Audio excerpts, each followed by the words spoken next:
जय हिंद दोस्तों। State Bank of India के नए वैकेंसीज आए हैं, नया नोटिफिकेशन आया है। इस बार State Bank of India circle based officer की हायरिंग करने वाला है एसबीआई सीबीओ में। ऑनलाइन रजिस्ट्रेशन शुरू हो चुके हैं 22 नवंबर 2023 से। जो फाइनल लास्ट डेट है वो है 12 दिसंबर 2023। 12 दिसंबर तक ये फॉर्म फिल किया जा सकता है। इसका जो एग्ज़ाम है वो जनवरी में होगा, बट ये अभी टेंटेटिव है। इसको एक्सटेंड भी किया जा सकता है और प्रीपोन भी किया जा सकता है। टेंटेटिव है जनवरी 2024।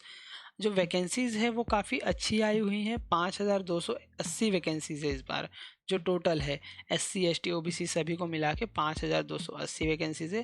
अलग अलग स्टेट में अलग अलग वैकेंसीज़ है, तो आप ये चार्ट एक बार देख सकते हैं। यहाँ पे आपको पता चल जाएगा कि कितनी वैकेंसीज़ है। ठीक है, आइए देखते हैं एलिजिबिलिटी क्राइटेरिया क्या है। एलिजिबिलिटी क्राइटेरिया में जो एजुकेशनल एलिजिबिलिटी है वो है ग्रेजुएशन किसी भी फील्ड में रिकॉग्नाइज्ड यूनिवर्सिटी होना चाहिए। तो यहाँ पे जो एज लिमिट है वो है 21 साल से मिनिमम 21 साल और मैक्सिमम 30 साल।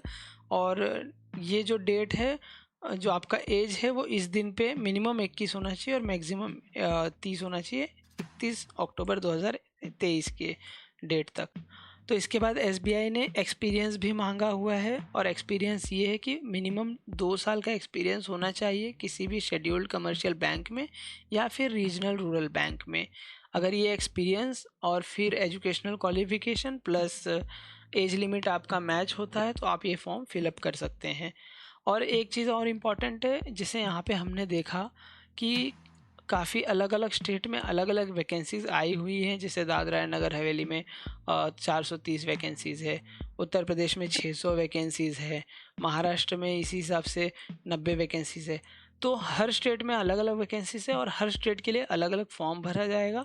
तो आप अपने स्टेट से फॉर्म भरेंगे तो यहाँ पे एक एलिजिबिलिटी क्राइटेरिया ये है कि आपको उस स्टेट का जो लोकल लैंग्वेज है वो आना चाहिए, और वो लोकल लैंग्वेज यहाँ पे भी दिया हुआ है।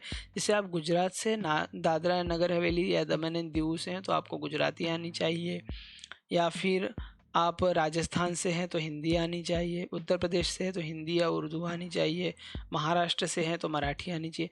तो हर स्टेट का अपना अपना लोकल लैंग्वेज है, तो वो आपको लिखने, पढ़ने और बोलने ये तीनों चीज़ आना चाहिए। तो ये एक और एलिजिबिलिटी क्राइटेरिया है, तो आप उस हिसाब से अपने स्टेट का फॉर्म भरिएगा। ठीक है, इसके बाद आइए देखते हैं कि जो प्रोसेस है, प्रोसीजर क्या है, सिलेक्शन प्रोसीजर। सबसे पहले आपका एक ऑनलाइन टेस्ट होगा जो कि 120 मार्क्स का होगा। उसके बाद एक डिस्क्रिप्टिव टेस्ट भी होगा 50 मार्क्स का, और फिर स्क्रीनिंग होगी, और स्क्रीनिंग के बाद आपका इंटरव्यू होगा। स्क्रीनिंग में क्या होगा वो भी बता देता हूँ।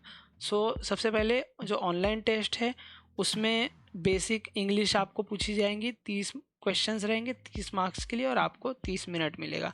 उस हिसाब से बैंकिंग नॉलेज आपको पूछा जाएगा, फिर जनरल अवेयरनेस और कंप्यूटर एप्टीट्यूड, इतनी इतनी चीज़ें आपसे पूछी जाएंगी। टोटल जो है 2 घंटे का एग्ज़ाम होगा। 120 मार्क्स का ये होगा, पेपर होगा, और क्वेश्चंस भी 120 होंगे टोटल। और ये होने के बाद आपका डिस्क्रिप्टिव टेस्ट होगा जिसमें आपसे लेटर राइटिंग पूछा जाएगा या फिर ऐसे पूछा जाएगा। ये जो एग्ज़ाम है 30 मिनट का होगा, और इस जो ये मार्क्स कैरी करेगा वो होगा 50 मार्क्स। ये हो गया ऑब्जेक्टिव टेस्ट, डिस्क्रिप्टिव टेस्ट। तो हमने ये ऑनलाइन टेस्ट की बात कर ली। ऑनलाइन टेस्ट के बाद आप अगर इसमें क्वालिफाई कर जाते हैं तो आपकी स्क्रीनिंग होगी।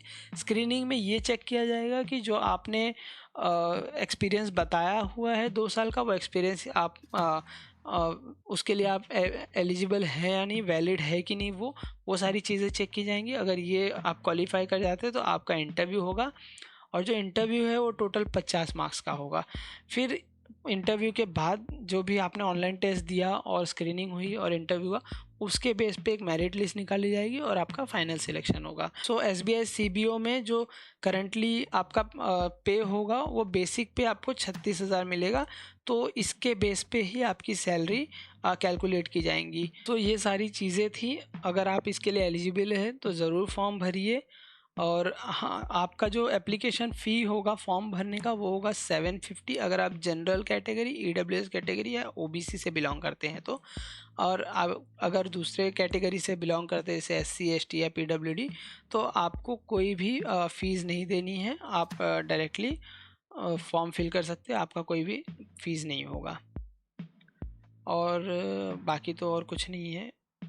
सो इफ़ यू आर एलिजिबल ये फॉर्म ज़रूर भरिएगा, एंड आई विश आपका सिलेक्शन ज़रूर हो। Thank you.